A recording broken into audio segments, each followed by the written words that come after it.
Hey everybody, welcome to another one of our behind the scenes look at some of our gear and camera stuff. I am Joey Fameli, one of the video producers for Tested.com, and today we'll be talking about my journey to these smaller form factor cameras, specifically the Sony a6500.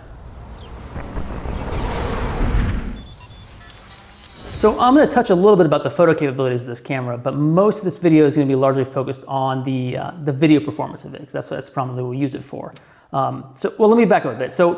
I've always been like a larger camera operator. I've always used ENG style cameras or cinema cams, and I kind of missed that whole like DSLR movement that happened. I was shooting on larger Panasonics first, and then moved over to like the Canon line, like C100, and then now like the Sony FS5, which is the younger brother to the Sony FS7. So mostly bigger cameras. And we went on the Arctic trip recently, last August, and I brought the Sony FS5. I brought some other gear, but my main camera was the Sony FS5. That's the one I traveled with, that I kept with me at all times, and like every stop I had that camera. And that camera was great. It shot some beautiful like landscapes and glaciers and just the Arctic and Greenland in general. But it's not a lot of what we shoot at Tested. A lot of what we shoot at Tested is we'll go to a location, we'll shoot with people, we'll shoot an interview, or we'll shoot like people working, kind of life happening. And as we were traveling through the towns of Greenland, I noticed something. Here we are, a bunch of us just kind of got out on this town, all with cameras, and they were generally a little more shyer to us, and especially with me with this large camera. But a lot of our colleagues in the generator group, they all were shooting with Sony a7S2s, A7Ss, and reviewing the footage when we got back, I was trying to get some kind of raw Greenland local life happening. And what happened with me was everyone kind of froze up or stiffened up or just kind of posed for the camera because, this large camera kind of in their face, and this person with it, they play for it or they avoid it. But a lot of the footage that the guys with the smaller cameras got were fantastic. It was just this organic, raw kind of life happening. And that got me thinking a lot lately about my presence as a camera operator and how my presence kind of informs the person on the other end of the camera, whether it be an interviewee or a subject, on how to act. And sometimes they can cause them to stiffen up or, just not act natural. And, it's something that I've always kind of, related. I've always dabbled in with lenses, with lens choices. I prefer zoomed lenses for interviews, mostly because, as opposed to primes, mostly because I can control my distance from the subject. So if I'm right up close to somebody shooting, an interview, and I can see them get nervous, climb up a little bit, I can back away and I can adjust the focal length and try to get them from back there and make myself a little more distance from them, make myself a little more invisible, and hopefully that will calm them down. It's kind of like one of the tricks that you eventually learn when you shoot a lot of interviews. Another one is if they're really getting nervous, I'll just pretend an error happened and, audio is bad. Let's stop for a minute and take a breath and pretend to fix something and kind of let everybody regroup and then get back to shooting. A bunch of little tricks like that, which, is very similar to what these smaller cameras are doing. These guys that are shooting this local life, this documentary style life, are able to kind of get in there and shoot without kind of making themselves known, without informing the other people of how to act with their own presence. And, that's something that I want to do with some of the documentary style stuff we do, or some of the more fly on the wall footage. I wanted a camera that can do that for me and also provide B-roll or a B-cam to our Sony FS5 and have those cameras match pretty well.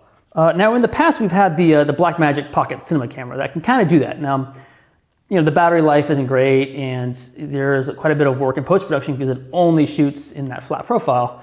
I wanted a different option. I wanted something that can last a little longer, that kind of looks good out of the box, but I was interested in still photography. I've never owned a still camera before, and I wanted to start getting into photos and kind of learn that tool as a complement to my cinematography, which caused me to start looking at cameras like the a6500. I was looking at the a7S2s, probably a bit of overkill. You're spending close to $3,000 on a pretty high-end camera. I don't know if I need that. I think something in this price range, $1,400, seems pretty reasonable for me, especially what I'm going to use it for. I'm not going to try to get into crazy low light stuff because this camera can't really do great low light, which is okay. I'm shooting in mostly ideal conditions. So here I am with the Sony a6500 on loan from B&H. I've had it for about a month now, considering buying it to use for our tested shoots, still up in the air. But let's talk about it. Let's talk about what it does. Let's start with the photo stuff first. We'll get that out of the way and go to videos. Like I said, this is my first still camera. This is my first time dabbling in photography and Lightroom, and it's been a lot of fun. I have no point of comparison. So I gave it to Norm, who is more of the photo expert.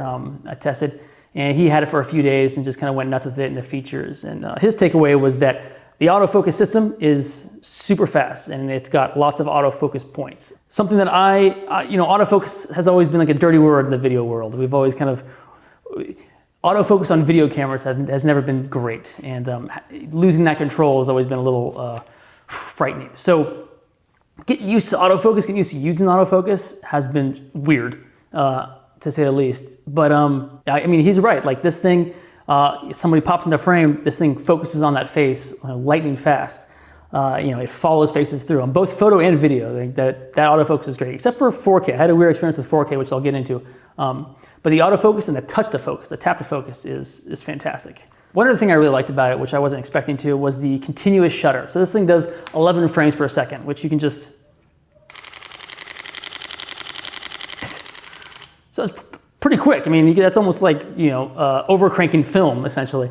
I was shooting Adam's one-day build for the the dual ping pong gun, and I tried it out as he was shooting. I did a pretty fast shutter and a pretty fast ISO, so the quality's not great, but I was able to capture ping pong balls flying out super fast with this gun and get some great moments, and eventually used one of the pictures as a screen grab for the thumbnail for the photo. And like I said before, one thing it doesn't have is great low light performance. This is not the A7S II. It's not gonna. You can't just crank this ISO up and pretty much see in the dark. It's gonna look a little grainy and dark when you're shooting at night. For the price, that's a compromise that I'm willing to make. So here are some specs for this, the photo end of this camera. From what I've told, it's not too far off the A6300. So if you're looking for this as a still camera, maybe check out the A6300 and see if that's something that you might like. Because what you're really paying for is what I'm looking for in this camera, and that's some of the video capabilities. That's the onboard or the in-house image stabilization, which means that you don't need to use stabilized lenses. It's got a 5-axis stabilizer inside the body,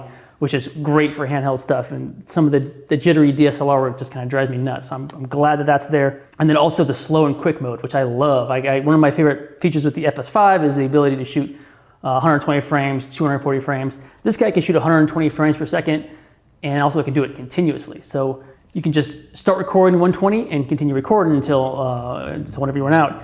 The FS5 does a thing where you're essentially capturing like chunks of time, like start trigger, end trigger, and it goes through a certain amount of seconds. For each different frame rate has different seconds, and then the camera will like kind of buffer through, and you gotta wait through it, which can lead you to miss shots. If you're getting a slow-mo shot and you're waiting for that thing to buffer, and there's something else happening, you might miss it, and it's kind of a bummer. Being able to just do that continuously here is great, and I love shooting slow-mo, so that's a fun feature, and this is one that I use all the time. The 4K in here also looks really nice. I don't really use a 4K in my workflow that much, but I did shoot 4K with this guy. I did a little test when I was doing some sensor repairs on another camera. I shot 4K and I shot an S-Log3. S-Log3 is something else I don't really shoot in. The only other time I use flat profiles is with the Blackmagic. And the S-Log3 is not that much different. If you just expose to the right a bit, overexpose just a tad, you can kind of bring back your image, or you get a lot of 14 stops of dynamic range, so you can bring in those curves the way you like them. However, I probably wouldn't shoot S-Log3 all the time with this camera, only because the codec still is 8-bit 420. So when you're trying to really manipulate colors and color correct and grade it, that codec starts to fall apart. And if you got a lot of different shots that aren't ideal, and you're trying to do some pretty gnarly grades, things will happen. It'll kind of break apart. For some reason, the 4K had some problems autofocusing on my face, and I don't know if it was the S-Log3 or if it was just the amount of data, but trying to get that thing to see my face was a little tough. I had to kind of exaggerate my facial movements to kind of say, hey, there is a face in front of here, focus on this face. I couldn't recreate it. I don't really know what happened. It might have just been the environment, the situation, or kind of the high key lighting that was going on, but it was a bit tricky. After about 20 minutes, the camera did just kind of auto shut down. It overheats, so it'll tell me like, hey, we're getting a little hot, shutting down. You can go into the menu and mess with that. You can like turn it off, or you can tell its threshold to be a little bit higher to allow more heat. It's up to you. I wouldn't do that. I wouldn't risk damaging the camera in any way. If it wants to shut down, let it shut down and cool off for a little bit. So after getting the footage and bringing it into Premiere and matching it with the Sony FS5, I've actually been really impressed with how well this can match up once you do a little bit of tweaking. You know, and the stabilization has been great. Like I've been shooting at like 70 mil most of the time, and usually you'll just get jittery video, but that 70 mil even looks pretty smooth from handheld. The one thing that is a bit weird is the LCD screen doesn't, you know, it's got that basically. You can tilt, you can kind of bring it, you know, bring it up. You can't tilt it around. So when I'm shooting these kind of videos, I got the Blackmagic Micro filming me, and I got a monitor here. But without that monitor, you know, it'd be nice just to be able to flip that screen around and see how I'm framing. You know, you can't do that. I pretty much have to shoot with this monitor all the time, which is not, you know, I don't see myself doing that a whole. Even if it did flip out, I don't see myself doing that a whole lot. But I can see this camera being aimed at like vloggers. You know, people who, like I said, it's a great travel camera. You take it around, and you know, a lot of vloggers like to point the camera back at themselves and shoot some bits. You know, you would kind of have to guess. You kind of have to guess where you're at, where you're framing, or you know, I'm sure eventually you would get comfortable knowing where the camera is pointed. But you know, it seems like there'd be a lot of deal breakers for vloggers because the form factor of this camera and like what it can do. There's a lot of great things that vloggers would look for. That LCD screen might be a deal breaker for a lot of them. So it's strange that Sony just didn't incorporate that. The way like, you know, the GH5 coming out does. And that's another camera that I'm looking at, is that GH5. You know, it was announced and the specs were announced right after I got this camera, and that camera seems like it is specifically designed for video people in that small form factor. So that's something that's kind of interesting to me. And then comparing these two and seeing which one I like. You know, there's a lot of things about that GH5 that look real appealing, you know, including that LCD screen that flips out, so that way I can give it to anybody. If anybody's going out on the road to shoot something, you know, solo, they can shoot something and grab coverage and, you know, be a little more discreet with their coverage. So I'm gonna send this camera back. I'm gonna keep it in mind. Might buy it, maybe not. I do like the photo capabilities of this, and the video stuff is great. But gotta weigh my options for what's best for me and what's best for the group here at Tested. So. Thank you guys for watching this kind of rambling behind the scenes video on this camera. Let me know if there's anything else you're interested in the kind of production that happens back here. You know, I'll be doing more camera stuff and gear stuff, but you know, if you're interested in like, you know, software walkthroughs and like what we use, what we do, or even like media management and storage, which I get really excited about and a lot of other people do. But let me know and throw me any questions you have in the comments, and I'll do my best to answer them. Until next time, I will see you guys later. Bye.